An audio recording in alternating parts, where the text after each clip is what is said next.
নমস্কার সুপ্রিয় দর্শক, আপনারা দেখছেন আপনাদের প্রিয় চ্যানেল নীলকণ্ঠ টুর, সঙ্গে রয়েছে বিনয়। বিজিত স্যার রাউত এবার সিভিক ভলেন্টিয়ারদের জন্য আবার নড়ে চড়ে বসলেন। আবার তিনি দাবি রাখতে শুরু করছেন সিভিক ভলেন্টিয়ারদের। এই বাঁকুড়া জেলার বাঁকুড়া বাঁকুড়াতে একটি মহাসভা হয়, যেখানে বিজিত স্যার রাউত বললেন যে এর আগে আমি আপনাদের বলেছিলাম যে সিভিক ভলেন্টিয়ার্সদের জন্য মাননীয়র কাছে আমি 10,000 টাকার পরিবর্তে 18,000 টাকার দাবি রাখছিলাম, কিন্তু সেটা আমি করতে পারিনি। আমি ব্যর্থতা। কিন্তু এটাও আমি বলি যে আমি কোনো রাজনীতির ব্যক্তি নয়, আমি কোনো রাজনীতি করতে আসিনি। আর আমি কোনো দিন বলিও নি যে আপনারা এই পার্টি কি ওই পার্টিতে ভোট দিন। আমি যেটা করে আসছি ওটা করবই। আজকালকার দিনে এক মুহূর্তও এই 10,000 টাকা দিয়ে সংসার চলে না, 11,000 টাকা দিয়ে সংসার চলে না। তাই আমি আবারও বলছি, সিভিকদের 11,000 টাকার পরিবর্তে 18,000 টাকা হওয়া উচিত। হ্যাঁ, এই বলে তিনি আরও অনেক কিছু সিভিক ভলেন্টিয়ার্সদের ব্যাপারে বলেছেন। এতেই বোঝা যাচ্ছে যে সিভিক ভলেন্টিয়ার্সদের আরও কিছু একটা পরিবর্তন হতে পারে। যেরকম আশাকর্মীরাও কিন্তু সরব হয়েছিলেন বাজেটের পরবর্তী দিনও। আশাকর্মীরা অনেক আন্দোলন দেখিয়েছেন বেতনের জন্য, কিন্তু তা হয়ে ওঠেনি।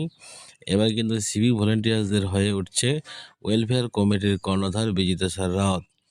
এই 11,000 টাকার পরিবর্তে তিনি আবারও 18,000 টাকার কথা বলছে আমি দাবি রাখছি, কিন্তু আমার কথা হয়ে ওঠেনি।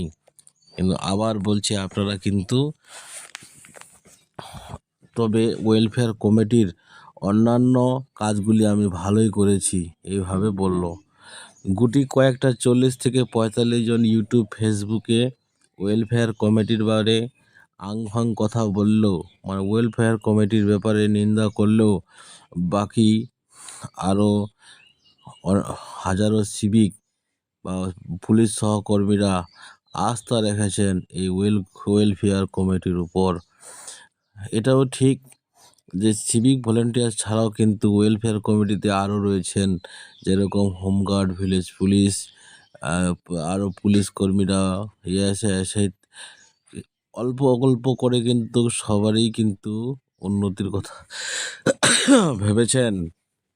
ঠিক আছে, আমি হাঁচি দিচ্ছি তবু আপনাদের ভিডিও বানাচ্ছি। সবারই কথা কিন্তু ভেবেছেন, সেই জন্য ওয়েলফেয়ার কমিটি আস্তে আস্তে কাজে লেগেছে। তার মন খারাপ এটাই, তিনি স্বীকার করে নিয়েছেন। উনি স্বীকার করে নিলেন যে আমি 18,000 টাকার কথা বলেছি, কিন্তু সেটা হয়নি, সেটাতে আমি ব্যর্থ হয়েছি। তাই বলে যে আমি আপনাদের জন্য ভালো কাজ করব না, এটা নয়। আপনারাও আসুন, এই ওয়েলফেয়ার কমিটির সাথে যুক্ত হয়ে এগিয়ে আসুন, আমার পথটুকু কেউ বেছে ধরুন, এইভাবে বলে আসছে। এখন আমি কোনো রাজনীতির ব্যক্তি নয়, আমি ওয়েলফেয়ার কমিটির জন্য যা করেছি, অনেক কাজ করেছি, হয়তো কিছু কিছু ব্যর্থ হয়েছে। তো আজকের দিনেও আমি বলছি, পুলিশের সহকর্মীদের অবশ্যই 11,000 টাকার পরিবর্তে 18,000 টাকা বেতন হওয়া উচিত। তো দর্শক, এবার আপনারা কি মনে করছেন যে সিভিক ভলেন্টিয়ার্সদের কি আবারও টাকা বাড়তে পারে? তবে চলুন এবার আশা রাখা যাক। যেহেতু এই মাসটা চলছে ফেব্রুয়ারি মাস, ঠিক আছে, এটা কি মাস চলছে? ফেব্রুয়ারি মাস চলছে। এই ফেব্রুয়ারি মাস শেষ হলে মার্চ আসবে। আপনাদের যদি এই হয়তো সরকারের থেকে যায়, তাহলে কিন্তু সেপ্টেম্বরে আবারও সিভিক ভলেন্টিয়ার্সদের বেতন বাড়ার সম্ভাবনা রয়েছে।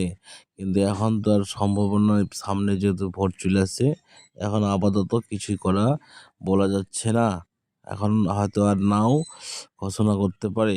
অতএব যেহেতু সিভিক ভলেন্টিয়ার্সদের ব্যাপারে বলছেন, সিভিক ভলেন্টিয়ার্সদের মোটামুটি 75% সিভিক ভলেন্টিয়ার্স কিন্তু এখন বিগড়ে গেছে।